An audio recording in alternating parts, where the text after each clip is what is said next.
আজকে স্বপন ফিরে যাচ্ছে তার কর্মস্থলে, তারই গোছগাছ চলছে। কর্মসূত্রে সে বাড়ির বাইরে থাকে, ভিন রাজ্যে থাকে। বছরে ওই দুবার মতো তার বাড়ি আসা হয়। বাড়ি এলে প্রায় এই 22 দিন 1 মাস এরকম থাকতো, এর থেকে বেশি ছুটি পেত না। কিন্তু এইবারে রায় জন্মানোর কয়েকদিন আগে এসেছিল, আর প্রায় 2 মাস থেকে গেল। এই ছোটো প্যাকেটটা কিন্তু আমার জন্য সে নিয়ে এসেছিল।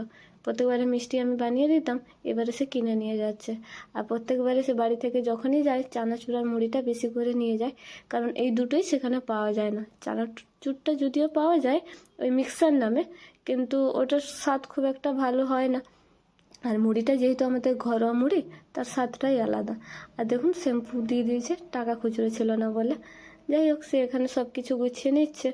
আর মাও সেদিকে পরোটা আলু ভাজা করেছিল, তাই মাও বললো তাহলে আমি একটু প্যাক করে দিই। সে খেয়ে গেল না যখন এখন, তাহলে পরে খিদে পেলে খেয়ে নেবে। আর পিঠে বানিয়েছিলাম, পিঠেও দিয়ে দিয়েছে। আর ওখানে যেহেতু ভুসি পাওয়া যায় না, তাই প্রত্যেকবারে সে গিয়ে সেই খুঁজবে, পাবে না, তাই এবারে মনে করে ভুসি দিয়ে দিয়েছে। এক্ষুনি সে ঢোকাতে ভুলে গেছিলো, মনে করে ঢোকাচ্ছে। মা বলছে তুই কোনাটায় আগে ঢুকিয়ে নাও।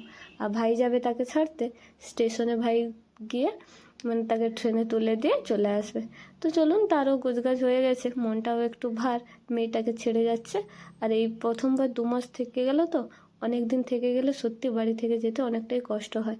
তো চলুন, আজকের মতো টাটা, দেখা হচ্ছে পরের একটি মিনি ব্লগে।